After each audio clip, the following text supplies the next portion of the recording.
Bonjour, bienvenue sur le podcast Baris Pulse. Aujourd'hui, nous recevons Monsieur Mokhtar Farhat, expert en création de franchise. Mesdames et messieurs, bonjour, bienvenue sur Baris Pulse. Une fois de plus, vous êtes de plus en plus nombreux à nous suivre chaque semaine. Merci pour votre fidélité.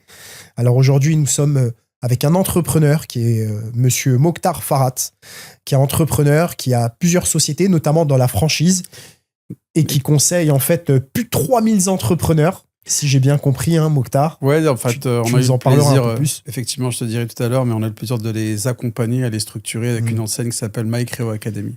Très bien. En tout cas, d'abord, merci à toi pour cette invitation. Très heureux de partager cette émission avec toi. Le privilège et l'honneur de faire parmi des premiers épisodes. Hein, on verra. Tu es dans une sacrée série. Te souhaiter un franc succès dans cette émission parce que ce que tu fais, c'est hyper important. Ça participe en fait à démocratiser les coulisses de la vie de l'entrepreneur et je crois que tu es attaché à cette réalité-là. Tout à fait. C'est celles et ceux qui entreprennent. On ne connaît pas beaucoup les réalités et l'objectif de ton podcast Pulse, tu l'as clairement dit, c'est celui de faire découvrir la facette cachée de l'entrepreneur, c'est qu'on ne dit pas. Qui il est, quels sont ses échecs, ses victoires. Et d'où est-ce qu'il vient? Et je peux que te féliciter pour aller dans ce sens-là parce que c'est hyper important. On nous vend des feeds d'Instagram avec des 10K à la fin de mois, mais la réalité de l'entrepreneur en France, on va en parler aujourd'hui, c'est pas du tout ça. C'est des gens qui vivent une précarité incroyable. Très peu en réussissent.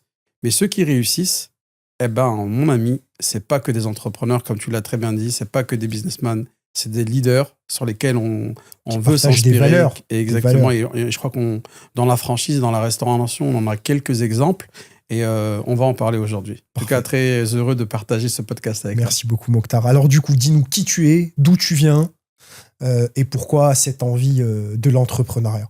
Écoute, pour moi, Mokhtar Farhat, je suis entrepreneur et surtout créateur d'une association avec un ami qui s'appelle Mohamed Adou, une association basée en Seine-Saint-Denis, plus précisément sur la ville d'Aulnay-sous-Bois. D'accord. Comme mes cheveux en témoignent, ça fait quelques années de cela, ça fait près de 20 ans. Tout a commencé un soir de 2005 quand il y a eu les émeutes de banlieue. On se rappelle à ce moment-là, deux jeunes qui malheureusement trouvent la mort dans un transfo sur la Seine-Saint-Denis. Ziad et Bouna. Exactement, tous en brase. Tu sais que moi j'ai grandi dans le 93 aussi. Voilà. Et j'ai grandi à Montfermeil, Clichy-sous-Bois. Ville sur laquelle en fait cette triste réalité nous a frappés, mais qui a été l'étincelle de ces quartiers qui un petit peu se sont mis en crise. Beaucoup d'entre nous ont vu une responsabilité parce que l'image que l'on renvoyait des quartiers, c'est pas du tout celle dans laquelle moi j'ai grandi. Je suis arrivé en 82, à l'âge de 4 ans, d'une petite île qui s'appelle Djerba, fraîchement arrivé en Seine-Saint-Denis, et j'ai découvert des hommes et des femmes, près de 62 nationalités dans mon collège, pour te dire le melting pot. Dans mon bâtiment, finalement, il y avait toutes les communautés. Ouais. Et moi, j'ai vécu en fait avec l'ADN d'un quartier, d'une banlieue qui m'a formé. Bien sûr, des parents, un père commerçant qui m'a donné très rapidement les codes. Il nous a surtout interdit de traîner dans le quartier et il nous a inculqué une chose hyper importante, c'est la valeur travail et celle de l'impact. Donc, en 2005, pour revenir avec Mohamed, quand on fait face, et pour la petite anecdote, tu vois, nous, à Aulnay-sous-Bois, ça s'est vraiment embrasé. On était là un petit peu en train d'observer qu'est-ce qu'on peut faire. Et ce qui m'a le plus frappé, c'était un grand reporter qui était, il y a quelques années de cela, parce qu'on était en pleine guerre du Golfe, il était à Bagdad et on l'a affrété pour venir directement dans un quartier à Aulnay-sous-Bois avec toute une dimension, mais qui se trame derrière ces actions-là? Qu'est-ce qui se passe? Mais de quoi tu nous parles? C'est juste un malaise social qui est latent, l'issue de l'immigration, d'une jeunesse incomprise, d'un taux de chômage qui frôle les 50% chez les moins de 25 ans, qui s'est malheureusement exprimé de la mauvaise manière, mais qui s'est exprimé tout de même. Fort de cela, nous, on se dit quoi? Tout comme toi, on aime une chose, c'est l'entrepreneuriat. Elle a une valeur intrinsèque, l'entrepreneuriat, c'est que dedans, il y a un ADN, c'est la liberté. Liberté d'agir, liberté de créer, liberté finalement de créer sa propre feuille. Mais une chose aussi, c'est faut-il avoir encore les codes? Et dans un quartier, là où on a grandi, tu le sais mieux que moi, puisque tu as vécu à Montfermeil, tu connais les Bosquets, très peu avaient les codes de l'entrepreneuriat. Autour de nous, beaucoup sont des enfants d'ouvriers qui, par la valeur travail, ont inculqué des valeurs à leurs enfants, mais on ne connaît pas, on ne sait pas comment faire du business. Pour certains d'entre nous qui ont eu la chance d'avoir des papas commerçants ou qui ont fait des écoles de commerce, c'était un petit peu notre cas, finalement, on avait ce savoir. Tu sais, aujourd'hui, créer avec ChatGPT, tu as toute l'info. Mais rappelle-toi, il y a 20 ans, le savoir, c'était quelque chose de rare et qu'on n'inculquait pas. Et c'est comme ça que ça a commencé. Avec Mohamed, on crée une association qui s'appelle MyCréo Academy. On va chez les grandes places parisiennes lever des fonds pour aller créer une association professionnelle avec 3 collaborateurs pour accompagner des entrepreneurs, et c'est de là que tout est parti.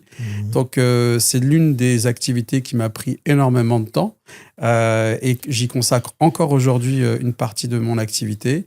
20 ans après, c'est plus de 3000 entrepreneurs accompagnés.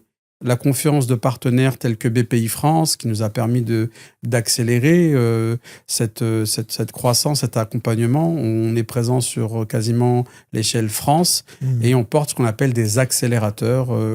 Et parmi BPI France, mais beaucoup d'autres, L'Oréal, TF1 et bien d'autres, ont permis surtout de faire cette mission, d'offrir à des entrepreneurs issus des quartiers un accompagnement professionnel sous forme de formation, de conseils et de coaching. D'accord. Et après, le reste, finalement, c'est à eux d'écrire leur histoire. Et concrètement, en fait, dans quel domaine vous les accompagnez, ces entrepreneurs? Écoute, que vous faites, en fait, pour rentrer dans le détail, ces 3000 entrepreneurs, c'est à peu près une volumétrie d'à peu près 200 entrepreneurs par an. C'est pas mal déjà. Ouais, on a 3 programmes. Un programme qui est pour les jeunes pousses. Tu viens de t'immatriculer, tu as moins de 3 ans, tu résides dans un quartier. Tu peux venir nous voir pour te donner en fait des conseils. Tu sais, la première chose qui est la plus complexe pour eux, c'est la commercialisation. Ils ont un beau business plan, ils ont, je dirais, de belles idées, ils ont une équation de profit avec des marges de la renta qui est bonne, mais ils ne savent pas vendre. Et pourtant, généralement, tu vois, dans le quartier, on a l'habitude, tu vois, de la débrouille de... Mais figure-toi que la typologie d'entrepreneur, elle a changé. Il y a 20 ans, c'était le jeune fraîchement diplômé ou pas du tout diplômé qui voulait entreprendre. Aujourd'hui, le persona, elle a environ 35 ans. Elle est issue de ce quartier. Elle a déjà eu des emplois et elle a envie d'autonomie. Et notre persona principal, on est passé d'un jeune de 25 ans à majoritairement, on a un public féminin à près de 65% dans le programme. Donc, il y a aussi peut-être aussi des compétences à aller chercher. On le disait, la vente, la commercialisation, les techniques de vente font défaut énormément.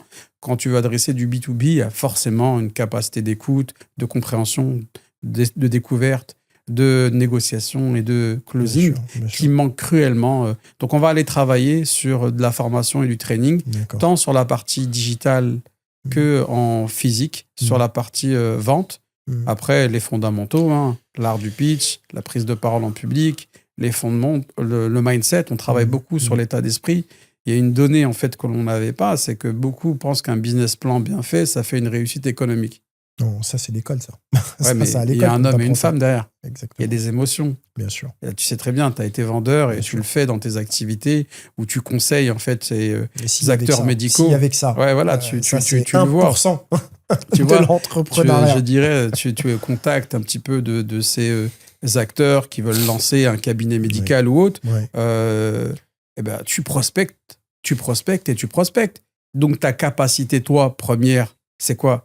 C'est ta capacité de résilience face au non. On nous apprend en école de vente, c'est à accepter le non. Premier refus, allez, je ne m'arrête pas, j'y vais, je continue, 2e rendez-vous, 3e rendez-vous. Et comment tu vas, après 5 rendez-vous non, où tu n'as pas closé, faire le 6e à Place de Paris il faut trouver cette motivation intrinsèque. Et je crois que ça aussi, c'est une forme de... nous, on nous apprend nos gammes de résilience, un mindset où la motivation, elle n'est plus forcément le vecteur premier, mais c'est la discipline. Et c'est qu'on essaie d'inculquer énormément dans, je dirais, nos approches, avec un petit peu de la PNL, avec un peu de la connaissance de soi, sur de la process communication, sur de la méthodo, et travailler un petit peu aussi sur ses peurs, pour axer en fait son action sur ce qu'on appelle, nous, l'état de flow.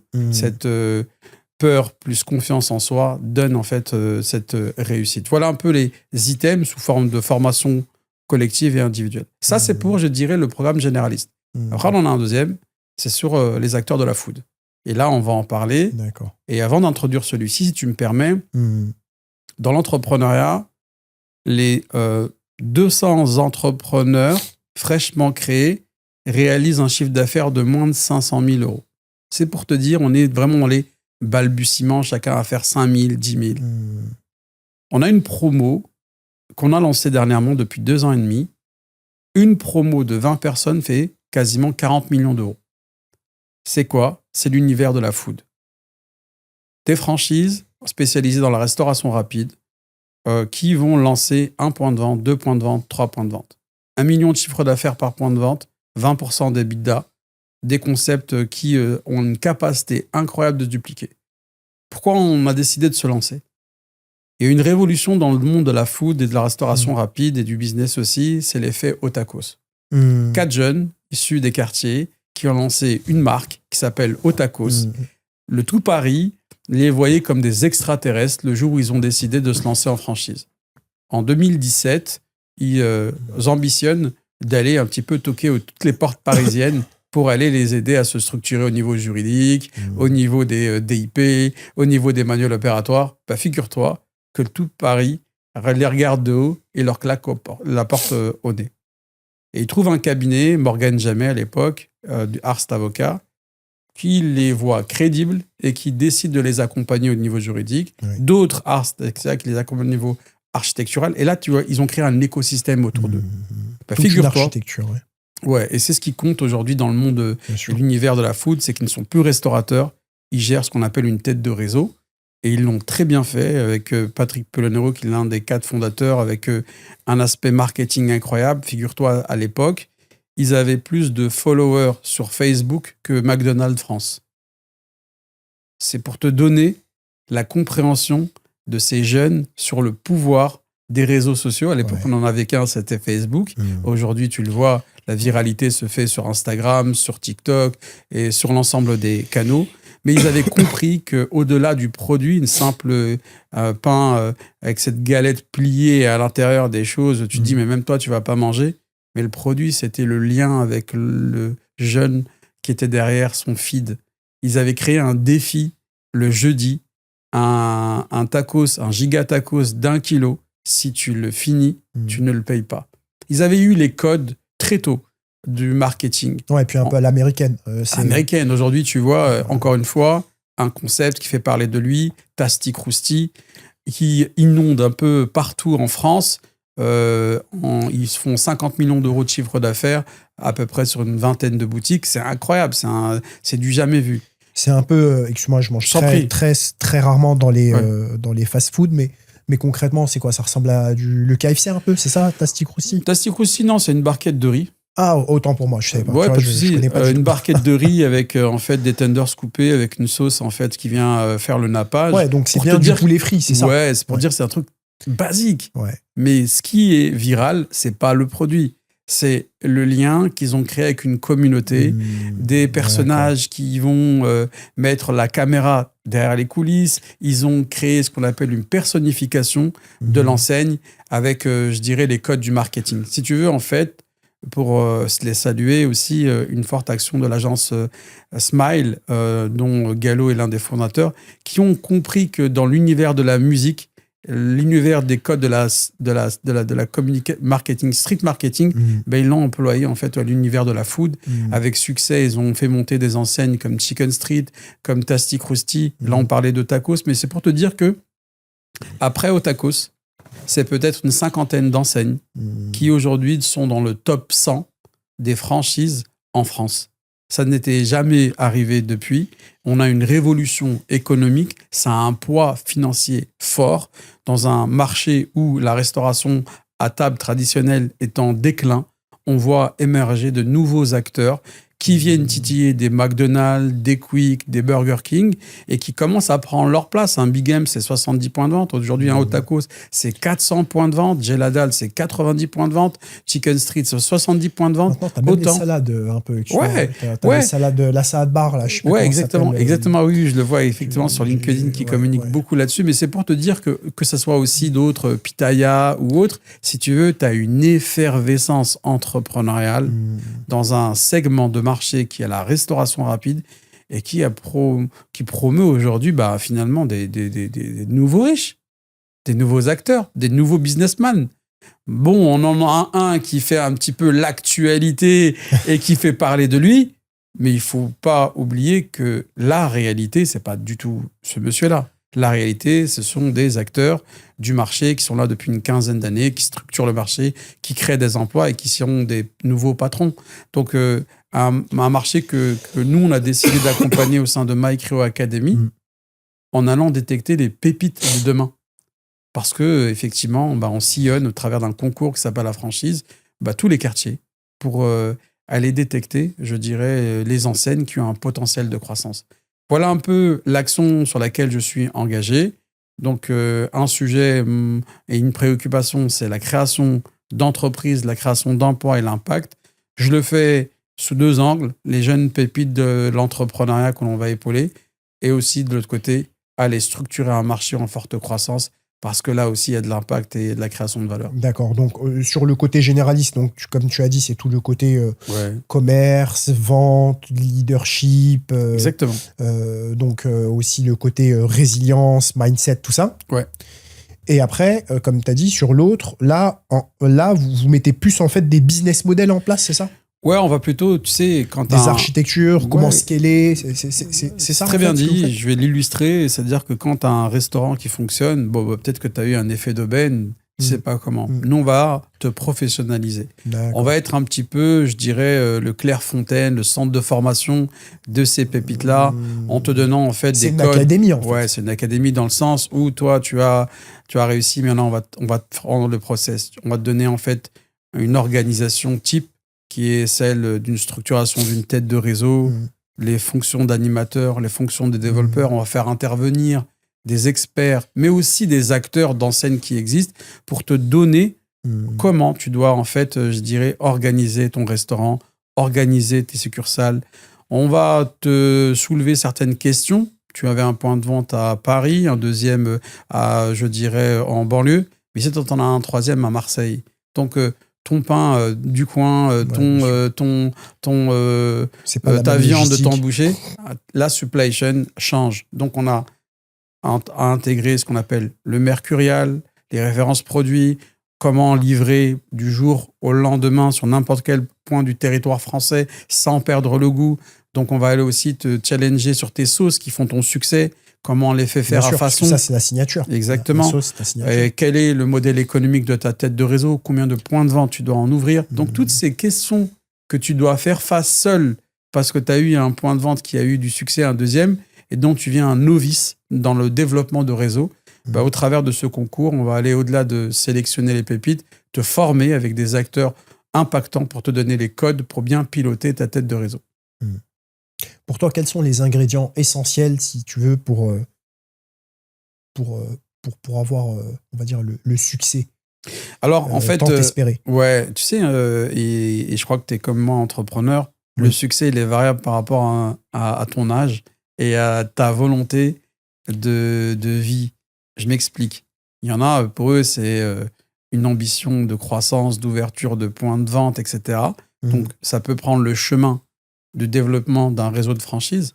Et là, si je dois répondre à cette question, c'est un concept qui a un CAPEX, c'est-à-dire un coût d'investissement dans les 200 000 euros, avec un retour sur investissement de 24 mois et des ratios en fait de gestion conformes aux standards, 30% de food cost, 25% de labor cost et 20% d'EBITDA. Là-dedans, tu as, je dirais, quelque chose qui tient. Un concept qui a été éprouvé par différents points de vente et dans plusieurs années. Donc, tu tiens quelque chose qui, je dirais, est pas juste un effet d'aubaine. Et ensuite, après, tu as des ingrédients. Tu vois, par exemple, on parlait de Ilyes Aoussar, qu'on salue avec Dream Donuts. Finalement, il n'y a pas besoin d'extraction. Donc, le coût d'investissement, il réduit, il passe de 200 à 100. Donc finalement, les gens, ils ont plus de capacité à mobiliser des moyens. Et donc les locaux, ils se trouvent plus facilement. Donc des concepts comme Pokawa, qui ont des croissances fulgurantes, sont des concepts, ce qu'on appelle de cuisine d'assemblage. Et sur lesquels, en fait, en plus, c'est bon parce que c'est des Pokéballs, c'est sain, et en plus, il n'y a pas besoin d'extraction, de friture, de bac à graisse. Donc, si tu veux, monoproduit, duplication facile, technicité culinaire maîtrisée, donc plutôt des gens qui sont dans des opérations, pas forcément des chefs. Et là, en fait, tu peux aller chercher de l'hypercroissance. Ça, c'est pour la version 1. De l'autre côté, finalement, tu as les gens qui veulent juste avoir une vie. Et là, je pense à Abir Krim, qui est la fondatrice en fait d'un concept street food tunisien qui s'appelle Benti.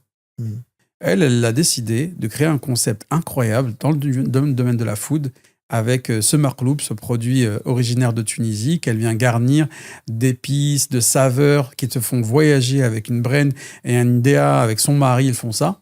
Bah, figure-toi qu'ils ont décidé de faire que le service du midi. D'accord. Et ils veulent avoir une vie de famille. D'accord. Et c'est un choix qui a porté ses fruits. Elle fait 300 000 euros de chiffre d'affaires par point de vente et 100 000 euros de résultats. Autant dire que le pari est gagné. Elle ouvre en deuxième que le midi. Elle ouvre en troisième qu'elle ambitionne que le midi. Et ben en fait, elle, son succès, c'est de conjuguer réussite économique et réussite personnelle. Je crois que c'est aussi ça qui est hyper important. C'est pour ça que je te disais, la réussite ne s'exprime pas pour chacun de nous de la même manière. Et Mokhtar, tu sais, en ce moment, tu as aussi le concept des pâtisseries. Tu sais, des pâtissiers, je ne sais pas si vous vous accompagnez tout ce qui est trompe-l'œil, machin, t'en vois partout en ce moment. Ouais. Et tu t'y connais un peu ou pas, toi dans écoute, j'ai eu le plaisir de faire un bout de chemin avec notre ami Temas Cake. Tema qui fait aujourd'hui... Thomas Cake, tu as dit Temas Cake. Ouais. Fatima, de son surnom Tema, qui inonde aujourd'hui les réseaux avec ses ouvertures. Des ouvertures qui font des 400 mètres, 500 mètres de queue pour venir goûter ces produits qui, elles, sont spécialisés aussi sur les trompe-l'œil, mais pas que. On a tous les layer cakes qui viennent un petit peu agrémenter son concept. Et ce qu'on achète, c'est aussi un personal branding. Hein. C'est au-delà du produit, c'est l'homme et la femme qui se trouvent derrière le projet. Derrière les fourneaux. Exactement.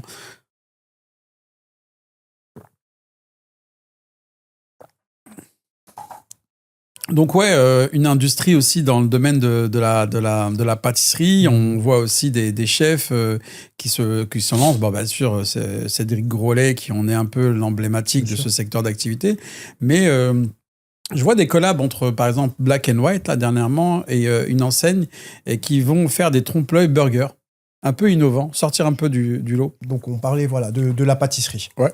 Et donc, en gros, tu disais qu'ils vendent aussi leur personal branding, donc notamment des personnes qui sont derrière les fourneaux. Ouais, exactement. En fait, tu sais, tu l'as très bien dit tout à l'heure, aujourd'hui, l'entrepreneur, on ne vient pas chercher que son produit. On va chercher une histoire, une vision, même parfois, en fait, des échecs qui l'ont caractérisé dans le passé et dont, en fait, la résilience dont il a fait preuve motive les gens pour être un modèle. Et bien là, sûr. Tu vois, par exemple, Temas Cake, elle, c'est exactement ça. Une nana, en fait, qui lance un concept de pâtisserie, elle porte le voile. Beaucoup de blocages par rapport à ça. Ouais, je vois qui c'est. Et là, effectivement, les réseaux la soutiennent. Le succès se met en place, je dirais, au niveau de son projet. Et ça devient viral. Alors, il y a aussi des ingrédients, des acteurs, en fait, de la com qui l'ont accompagné. Bien sûr. Parce que prendre la parole, c'est pas évident. Mais tu vois, ils le font très bien. Donc, les ouvertures sont bien préparées. Et je crois qu'aujourd'hui, c'est ça qui fait la différence. C'est que c'est la maîtrise du sujet marketing par les enseignes qui va leur permettre de se développer à une croissance fulgurante. Parce qu'effectivement, tu as des enseignes, elles arrivent à se développer, mais ce qui fait la diff, c'est cette capacité incroyable de maîtriser le marketing. Tu nous parlais de mindset, parce que le mindset, pour moi, c'est le plus important. Ouais. Concrètement. C'est parce qu'en fait, un entrepreneur, c'est tellement d'échecs. Ouais. C'est des milliers et des milliers d'échecs avant d'avoir un succès. Et qu'est-ce que tu peux dire sur ça? Bah écoute, déjà que je suis un expert des échecs. Moi, je suis un expert des échecs, en effet. Mais pas les échecs. C'est très dur. C'est très dur. C'est très Ouais, compliqué. écoute. Il faut vraiment en vouloir, en fait, pour réussir. Moi, je pense que c'est un compagnon, malheureusement, qui fait partie de la vie de l'entrepreneur. Mais oui, Et hélas. j'ai un podcast similaire qui s'appelle L'échec mon allié. Et les gens, en fait, m'ont dit, mais pourquoi tu l'as appelé L'échec mon allié? Parce que beaucoup en ont peur. Certains l'ont traversé. Et quand ils l'ont traversé, ils en ont fait, en fait, une forme de compagnon dans leur réussite actuelle. Alors, tu as vu, il y a un sujet qu'il faut qu'on aborde quand on parle d'échec. C'est l'impact que ça a vis-à-vis des proches. Tu as vu, le regard qui est porté sur celui qui échoue, c'est un vrai loser. Les banques, l'État, les partenaires, Ah, mais tout le monde. tout le monde. Mais même son entourage. Mais les gens, ils veulent plus faire affaire avec lui. Bien sûr. Et là, tu sens que c'est pas juste quelque chose qui est vécu de l'intérieur. Il y a des impacts financiers, il y a des interdictions bancaires, Bien sûr. il passe au tribunal, il a la boule au ventre, il a les salariés. Donc en fait, après on reviendra au-delà de l'échec, c'est la difficulté. Mais il y a un ami qui s'appelle Dimitri Pivot, il m'a dit, Mokhtar, quand tu fais tes confs, quand tu vas au contact de tes entrepreneurs, avertis-les des 4D. Je lui ai dit, c'est quoi Dimitri, les 4D? Il m'a dit, en fait, c'est la spirale de l'échec. Il m'a dit, c'est laquelle? Difficultés dans l'entreprise, ça commence à avoir une trésor défaillante, des difficultés de trouver de la clientèle, qui peut parfois amener, si elle est récurrente, cette difficulté, à un dépôt de bilan. Ce dépôt de bilan peut miner le moral de l'entrepreneur, l'affecter, Bien sûr. avec la dépression, pour le 3e D, parce on vit au travers de notre entreprise, on représente finalement son succès, c'est notre succès, son échec, c'est l'échec de notre vie. Et enfin, le dernier, malheureusement, c'est le divorce. Donc, difficulté, dépôt de bilan, dépression, divorce. Divorce, tu parles du couple. Ouais, du couple, ouais. Donc, pourquoi? Parce que finalement, ces situations où tu vis cette difficulté, elle exacerbe finalement les tensions qui pouvaient exister. Un entrepreneur, on le sait, il est peu présent dans une vie de couple équilibrée. C'est aussi parfois, je pense qu'on n'en avertit pas assez les gens qui nous accompagnent, les compagnes dans cette démarche-là. On est là, on pense que notre vie d'entrepreneur plaît, mais c'est des sacrifices.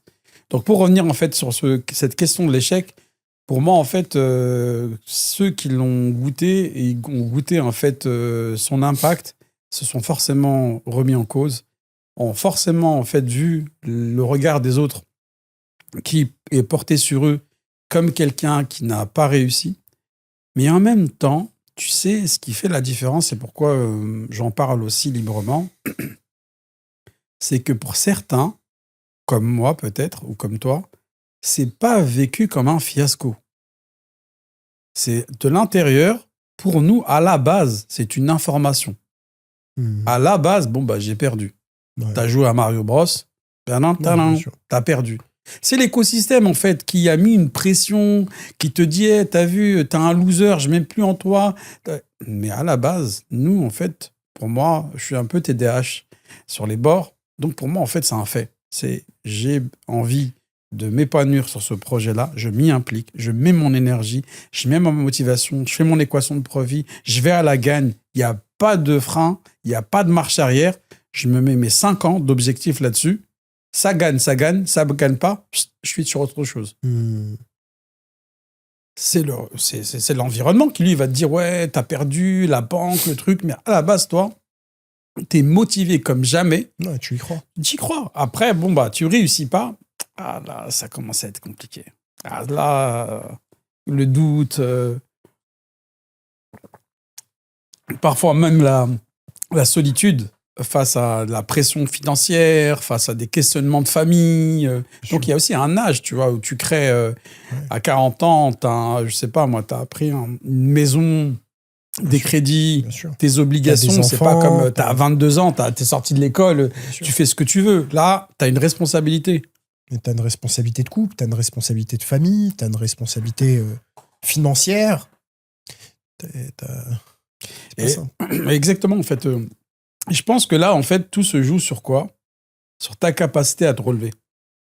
Et ça, c'est hyper important parce que quand tu es dans le down, vraiment, je crois en fait, il n'y a qu'une chose, c'est la petite flamme qui est à l'intérieur de toi. Est-ce que tu crois en toi ou pas? Est-ce que tu as cette faculté? Et ben moi, en fait, il m'est arrivé un épisode très tôt dans ma carrière professionnelle. Tu as commencé, tu avais quel âge, pardon, Mokhtar? Alors, c'était pas dans le business. Hein. Pardon. En fait, moi, j'ai commencé, je crois, à l'âge de 10 ans, à aller avec mon papa. Il était commerçant, donc j'ai été habitué à traîner avec lui chez les fournisseurs, à être dans le magasin. Prêt-à-porter. D'accord. Okay. Prêt-à-porter féminin. Tu vois, pareil. Voilà, tu vois. Mon père, pareil, il était sur les marchés. Ouais, c'est ça. Et il était au marché des Bosquets, il vendait des... des Mais en fait, en même temps, ça t'apprend à écouter les gens, à acheter, à vendre, à savoir faire en fait tes inventaires, etc. Il était à Aulnay aussi, d'ailleurs. Ah bah voilà, tu vois, donc on n'était pas loin. Il était à Bonneuil-sur-Marne dans le 94. Il était à Aulnay, il était à Montfermeil, il était à Montreuil. Bah tu vois. Il était à Pantin, et ça cartonnait. Bah ça, c'est la meilleure école en réalité. Ouais. Donc après, tu vois, avoir grandi avec le papa, moi j'avais mes études à côté, je me dis, je vais me trouver un boulot. Mais je voulais plus les marchés. Je me suis dit, t'as vu, je vais aller prospecter, je prends une annonce, téléperformance, j'y vais, tu vois, c'était un truc de call center. Je me dis, vas-y. J'avais terminé mon bac, j'allais, je crois, commencer. En fait, j'avais pris première année d'école de médecine, je ne sais même pas pourquoi j'étais là-bas. Donc, j'ai été pris, j'étais retenu. Et il me dit, voilà, les 3 mois là, d'été, je vais aller faire un petit boulot. Je vois l'annonce, je suis convoqué à Bagnolet, Porte de Bagnolet. Et là, j'arrive, tape, je fais pour l'entretien. Je commence à voir 30 personnes habillées en costard, moi, petit gars de quartier, la pression, elle est de fou. Bien sûr. Confiance au plus bas. Et je me rappellerai toujours, tu vois, il nous fait passer un entretien, le gars, le manager, entretien collectif, et il nous demande de lire un texte. Et là, mon gars, devant tout le monde, je commence un petit peu à trembler, à perdre mes moyens, et à ce que le stress, en fait, on le fait. On le sait aujourd'hui, c'est, tu sais, l'alarme de stress s'enclenche. Il y a 3 éléments. Soit tu figes, tu bloques, soit tu fuis, soit tu y vas, soit tu combats. Ouais, bien sûr. Ce jour-là, moi, en fait, j'étais pas prêt à cet environnement. Elle avait provoqué en moi, en fait, un bouleversement. J'étais figé. Et je bégayais, j'arrivais pas à lire. Alors que j'ai le bac, c'est quelque chose que je fais habituellement, mais changement d'environnement, changement de repère, le cerveau, en fait, il stresse, perte de moyens totale. Et là, le gars, en fait, il m'humilie devant tout le monde en me disant, toi, t'as rien à faire là-dedans, et tu sors. Et t'as vu, ce jour-là, c'était l'épisode le plus traumatisant pour moi, au niveau pro, parce que je me disais, c'est violent quand même. Je termine en bas, juste en bas de Téléperformance, sur le trottoir, j'ai chialé comme pas possible. Je me dis, mais en fait, il avait touché quelque chose à l'intérieur de moi, en fait. C'est-à-dire, en fait, la valeur qu'on pouvait me porter.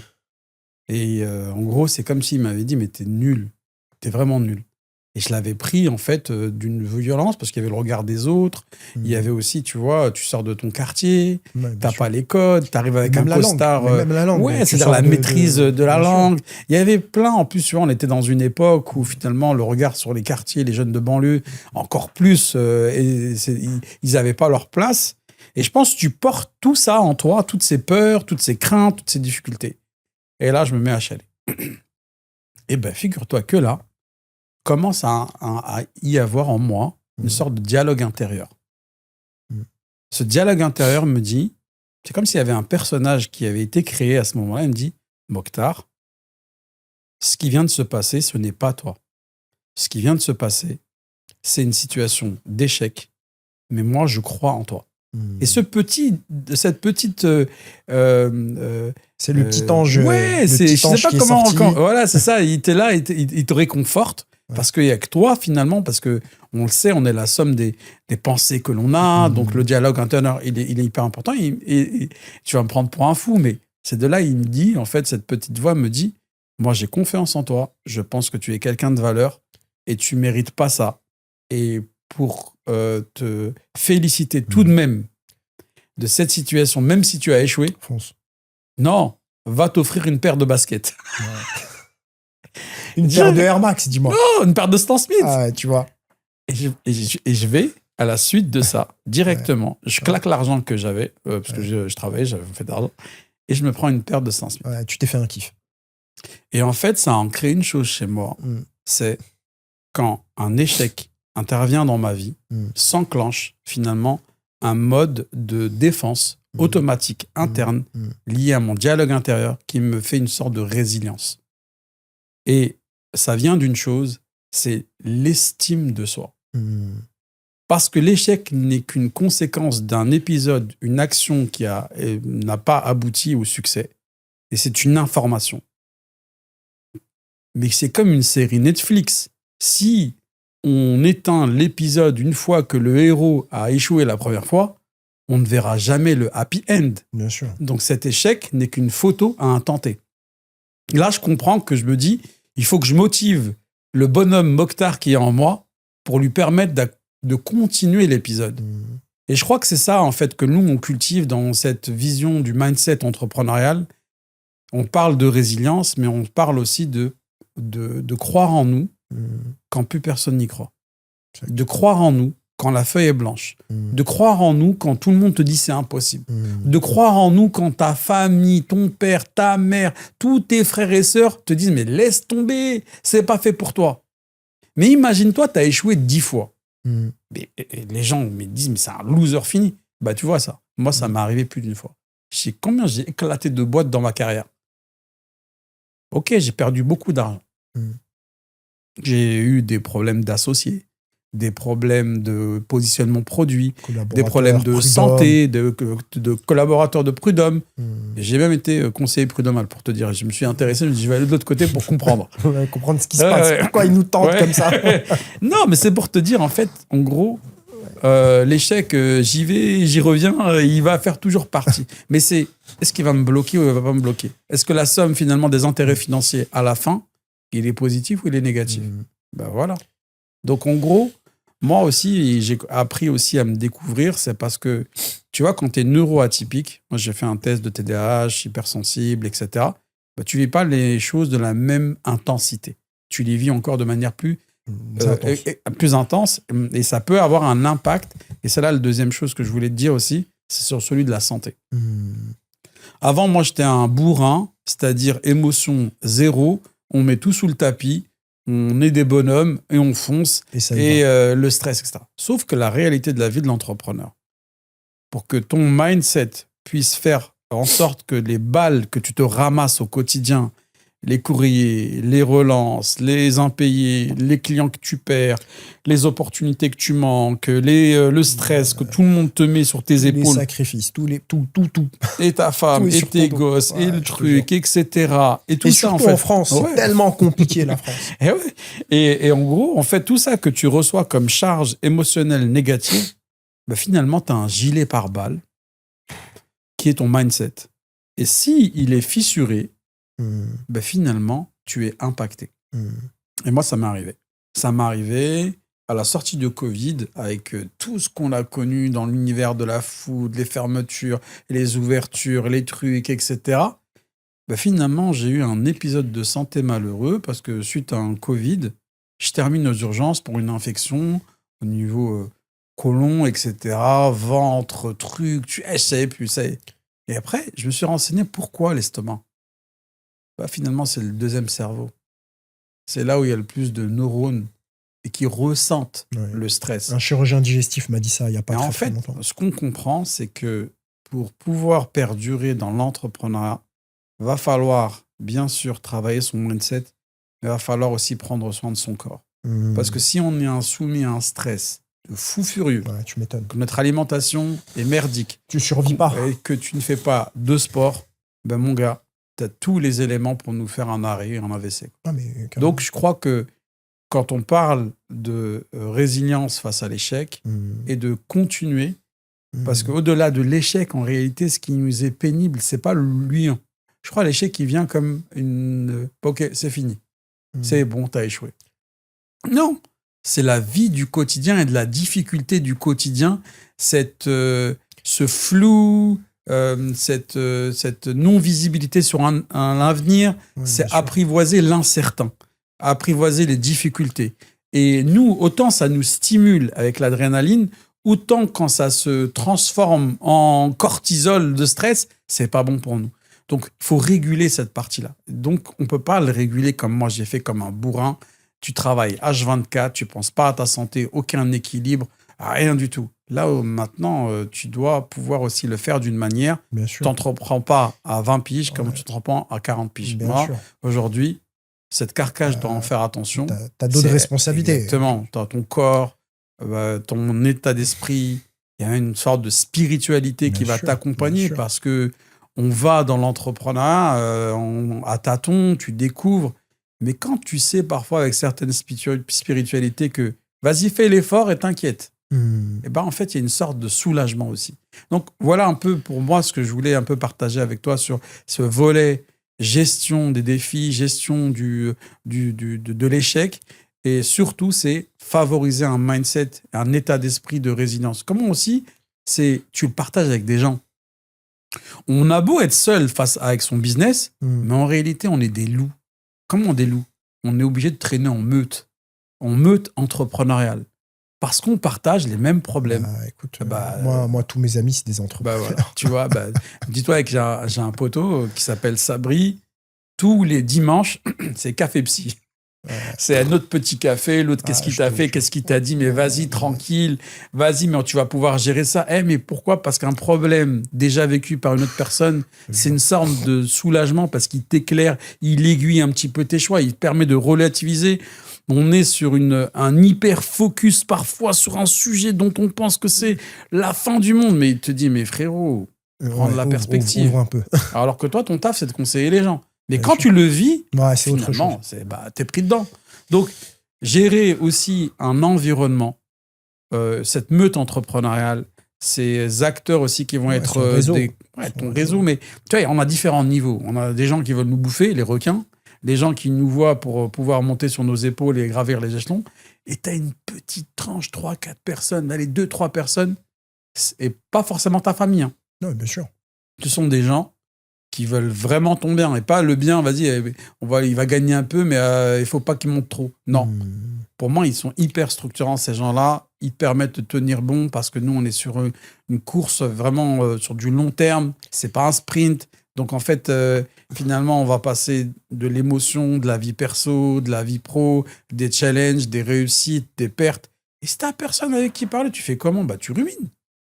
Et cette rumination, c'est celle qui va conduire, en fait, parfois à des choix qui ne sont pas éclairés, à finalement des décisions sous le coup de l'émotion. Et là, je pense qu'il est salvateur de pouvoir, en fait, faire ça, se libérer, échanger, évacuer avec des gens qui te comprennent et des gens, en fait, qui n'ont pas d'intérêt financier direct avec toi, mais qui sont quand même aguerris à la réalité économique pour ne pas te donner des choix de merde. Voilà. Bien sûr, qui comprennent, en fait, c'est tellement particulier, c'est tellement que... Ouais. Comme tu as dit, tant que tu n'es pas dedans, que tu vis pas tout, excuse-moi du terme, mais toutes les merdes bien sûr. Que tu bouffes tous les jours, tu peux pas comprendre. Exactement. Tu peux pas comprendre. Pas possible. Il n'y a qu'un entrepreneur qui a vécu ces réalités, homme-femme, qui peut comprendre par où on peut passer dans une journée, un collaborateur absent, c'est toi qui te ramasses les choses, une livraison qui devait se faire. Je t'en prie. Excuse-moi, je te coupe, mais juste une petite aparté. Je vais pas trop... Moi, j'ai plein d'amis, en fait, qui sont expatriés aujourd'hui, qui ont quitté la France, des entrepreneurs. Et en fait, la France, pour l'entrepreneuriat, c'est très compliqué.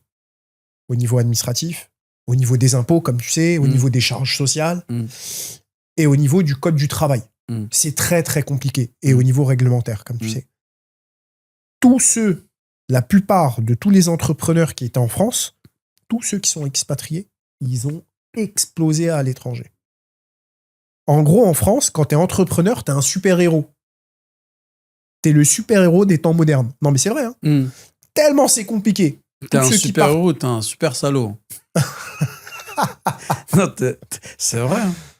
On va se le dire. La vision que les gens ont de l'entrepreneur, ils pensent s'il réussit, c'est un escroc. Voilà, c'est ça. Ça, en fait, ça veut dire s'il rate, c'est un loser. C'est un truc de haineux en réalité, tu vois. Ça veut dire, en fait, tu vois, on ne sait pas les sacrifices que les gens font. On n'est pas tous nés avec une cuillère en or. Non. On a bâti, voilà, en fait, une vie faite de sacrifices, loin parfois de nos familles, loin de nos proches. Ouais, c'est très dur. Je dirais, en fait, on a pris des sentiers où il y avait de l'incertitude. Quand certains, ils avaient été contents d'avoir leur CDI, toi, tu explores, tu vas avec ta voiture, ta bagnole, tu vends, t'achètes, tu prends des risques. Tu sais même pas ce qui va se passer demain. Bah voilà. Donc, moi, je pense que c'est ingrat d'avoir, en fait, cette vision de l'entrepreneur, en fait, qui et je le vois, hein. Moi, j'ai été je te disais, conseiller prud'homal. Je vois la vision, en fait. Du côté patronal. Ouais, du côté Patron. patronal, ouais. C'est-à-dire, en fait, j'étais conseiller. En fait, on est 4, en fait, quand on écoute. Et je vois les croyances.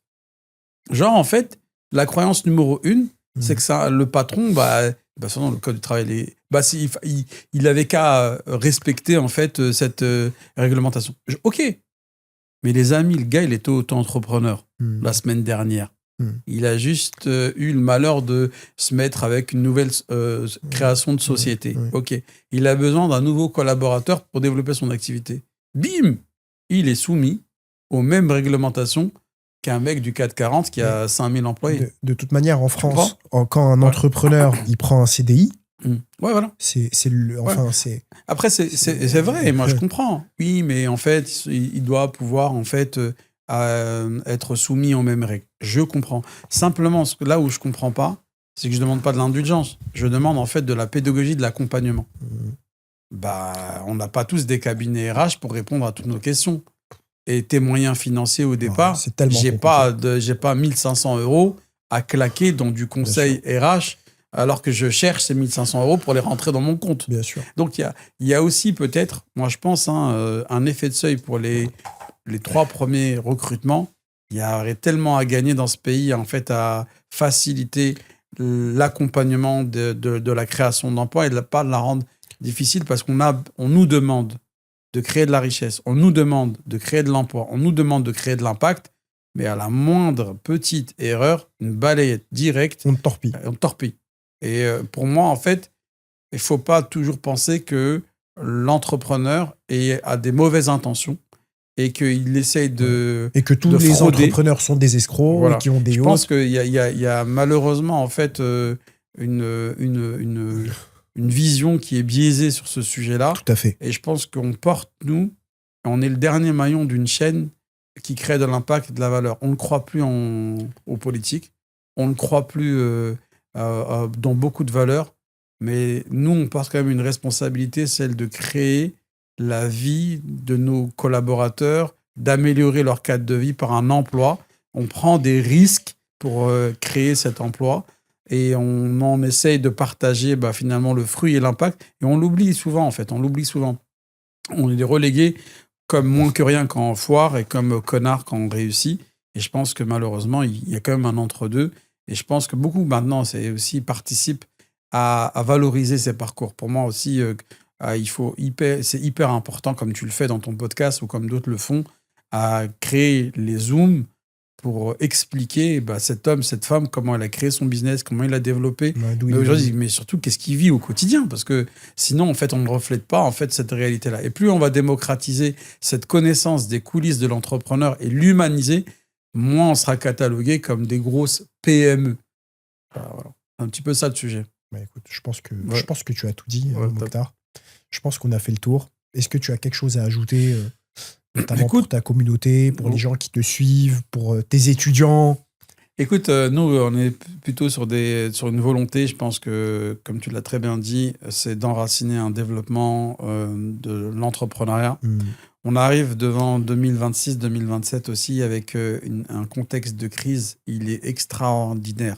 C'est-à-dire, en fait, tout le monde a peur, tout le monde est inquiet, que ce soit des crises économiques, politiques, sociales. On a un flou, je dirais, devant nous. Et pour lesquels, en fait, beaucoup d'entre nous ont des craintes. Tu parlais d'entrepreneurs qui aussi s'inquiètent du climat des affaires ici en France et qui souhaitent s'expatrier. Et on en a beaucoup de certaines personnes qui vont à l'étranger. Mais je pense qu'on ne pourra pas tous y aller.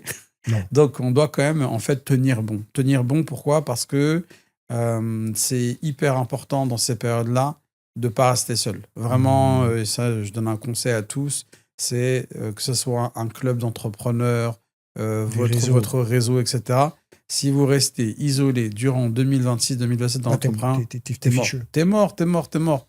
Parce que tu vas avoir tellement de merde, comme tu dis, à gérer, qu'il est impossible pour toi de perdurer. Donc vraiment, dès maintenant, il faut se structurer, il faut être rassemblé, travailler sur des intérêts communs. On va avoir en fait des coûts des matières premières, elles vont énormément augmenter.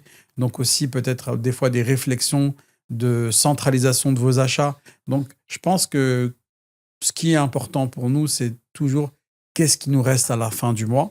Donc on doit avoir une maîtrise de notre chiffre d'affaires et une maîtrise de nos charges. Donc il faut travailler vraiment sur ces deux sujets parce qu'on va être devant une période de tellement de tensions économiques sur les prochaines années que beaucoup d'entre nous vont un petit peu en baver. Et donc, ma recommandation, c'est travailler avec un réseau fort, rester en fait groupé face à cette adversité qui nous arrive. Voilà un peu pour le message que je voulais transmettre à nos communautés respectives. Bien, Mokhtar, merci beaucoup. Ce fut un honneur Écoute, de t'avoir interviewé aujourd'hui. Et j'espère te revoir bientôt. Et même dans la vie personnelle. Et qui sait, peut-être rejoindre ton réseau. Écoute, déjà, tu es le bienvenu pour le 23 juin, soirée gala, avec les 200 réseaux les plus impactants de la franchise de la restauration qui aura lieu à la salle Solaris. Tu es le bienvenu avec toute l'équipe de Barry Pulse pour pouvoir en fait partager ce moment d'entrepreneuriat fort avec nous. Merci beaucoup. Merci à toi. Je te souhaite de passer une très belle journée. Merci, bye bye. À très bientôt.